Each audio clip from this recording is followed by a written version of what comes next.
Hello, welcome to Lemon Studios, where we talk anything and everything entertainment. I'm, of course, Lemon himself, Zeke Lemon, and that's Crash right there. And this is my review for Monday Night Raw 4/22/24. But before we get into that, let's get the house clean out of the way, shall we? I'm just leave a like, comment below, let me know your thoughts on Monday Night Raw. And, of course, hit that subscribe button as it helps me grow into my YouTube career. I would greatly appreciate it. Now, with all that out of the way, let's get into the review.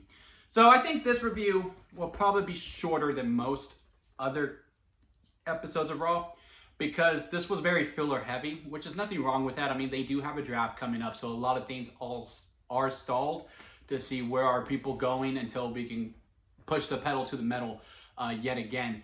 I will say that I do think they messed up putting the draft so early. Like, it is cool, like, all right, Mania's over, it's time to reshuffle the deck again, and, you know, fresh start. It's like a season premiere, right? However, when you have a premium live event that is so early after Mania, with Backlash right around the corner, and we only have 2 matches confirmed so far, like, I'm pretty sure we'll have some others coming up. Like, I'm pretty sure Bayley, Naomi, and Tiffany Stratton will be confirmed for the pay-per-view on Friday. Fine. Cool. I'm also pretty sure they'll probably do Drew McIntyre versus Sheamus. More on that later. And Becky will probably have a match there as well. More on that later as well. But when there's not a clear direction, where assuming the show is going to be 3 hours and you typically do 6 matches, only 2 are confirmed, and we are now basically a week away, I do think they mishandled when to put the draft. If anything, they should have waited till after Backlash, that Monday or Friday after Backlash, where, you know, Backlash really felt, count how many times I can say Backlash, it is like a true epilogue to the season, and then we start fresh the week after. And especially with Keenan and Queen of the Ring, is actually a pretty far gap. I think it's during Memorial Day weekend, which is late May. Like, we have a long road until King and Queen of the Ring, and you can, I just don't know why we put the draft so early. But now my rant out of the way, let's get into the actual review of the show. So, like I said, it was pretty filler heavy, and we kicked off with Jey Uso and Damian Priest having a promo battle. And I did see a lot of discourse of a lot of people not really liking this segment. And I tend to disagree. I did enjoy it because I knew what WWE was trying to do, right? They're trying to set these guys up as stars. And also Damian is trying to figure out how to play the middle. Obviously, you know, he struggled with it a little bit. I'll admit it was a little bit awkward with how he did his promo setting. But once he was like being when he was being a baby face in the beginning. And he was just saying, you know what, man, we're good, we're cool. And talking about the night out that they had and how, hey, both of our times coming up, because these are 2 brand new fresh faces in a main event scene. It's most likely going to open the pay-per-view, but it is the Monday Night Raw main event scene right now. And we're seeing what they got, and with Damian coming out, who I really do believe is about to turn babyface, I think he did fine for his first time in a main event babyface type role, but also still tweening a little bit. And Jey Uso, I mean, his charisma is so great. I mean, the mommy joke was great when he was like, when you see Rhea Tell say, like, that was very, very funny. And I thought they had a very decent back and forth.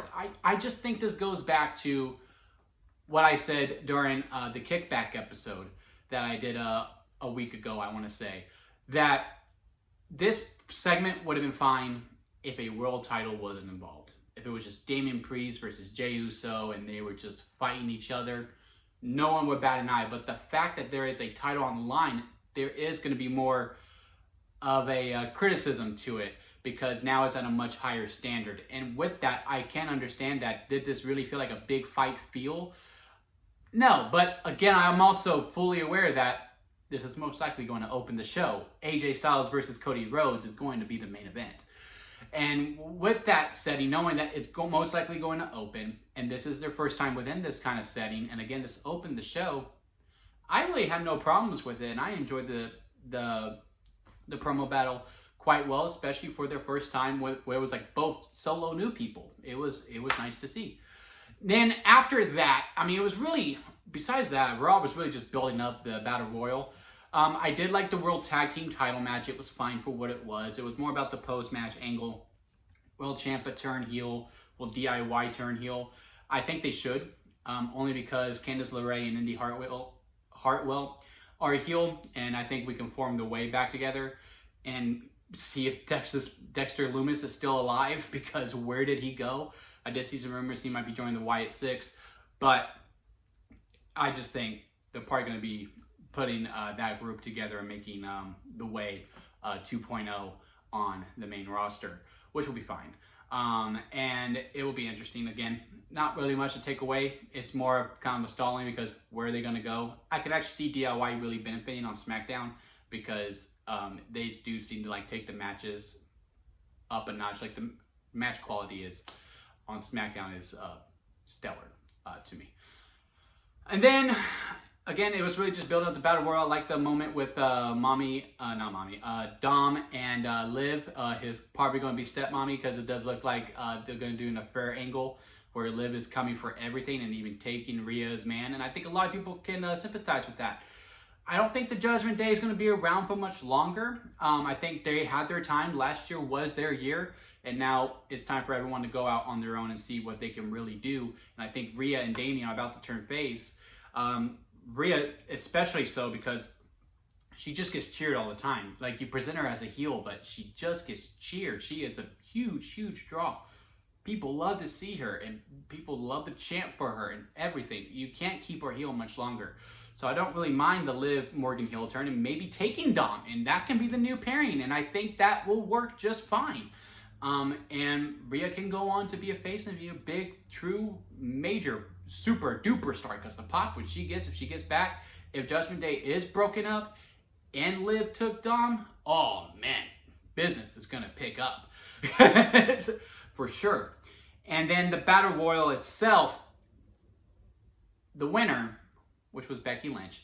Look, the Battle Royal, WWE had to think fast, right? Because obviously they didn't expect for Rhea to get hurt. So they're like, let's just put everyone together. And they got a lot of time, because they really tried to showcase everyone, even with the show, with the leading up, with all the backstage promos, and then the great production with Becky with the mic walking up with like everyone pretty much fighting or like getting prepped. It was absolutely great to see.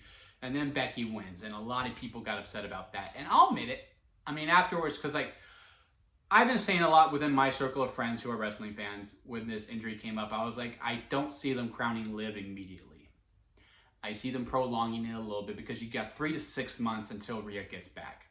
Liv doesn't need to win immediately. You could take some time, you could take a gamble.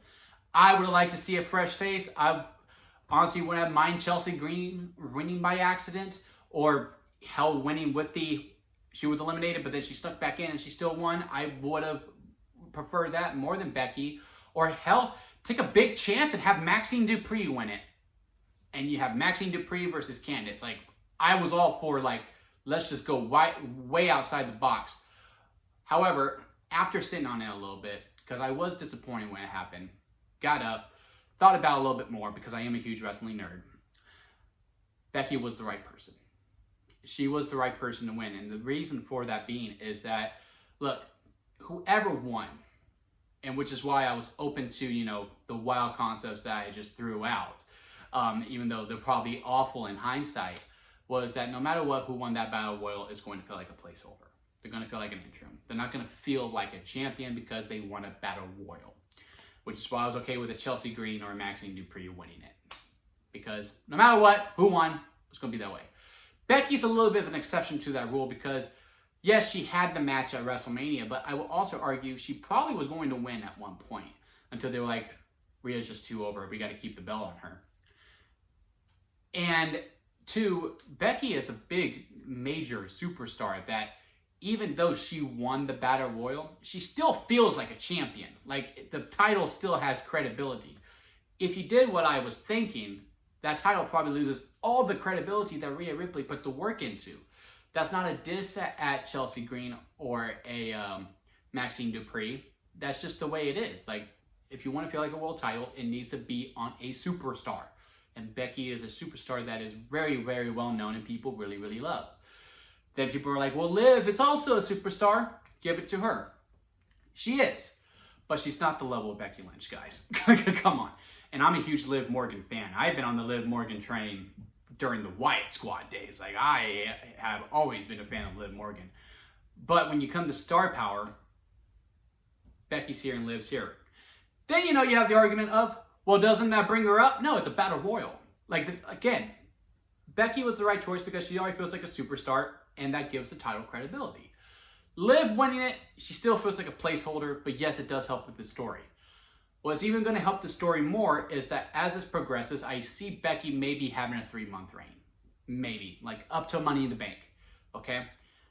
And that's when Liv will beat Becky, and she pins Becky Lynch to win the title, which is going to mean a whole lot more than her winning the Battle Royal. So I think it's going to help out in the long run.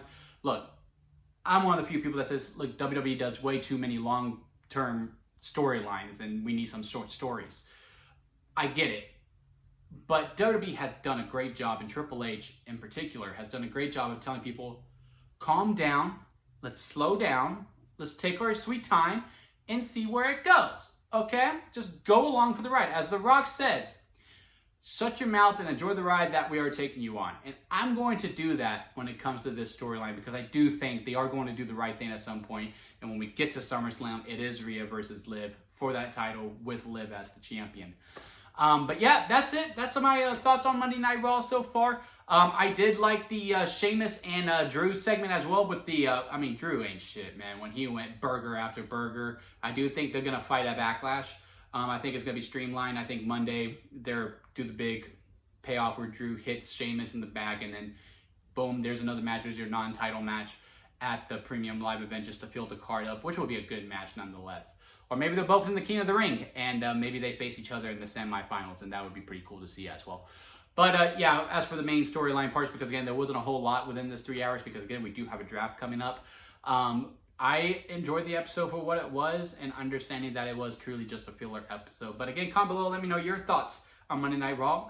I would like to hear it. Hit that like if you did enjoy this video, and of course, hit that subscribe button, please, as it does help me grow into my YouTube career, and I am really trying to do that. So for me and Crash, we say goodbye until next time here at Lemon Studios.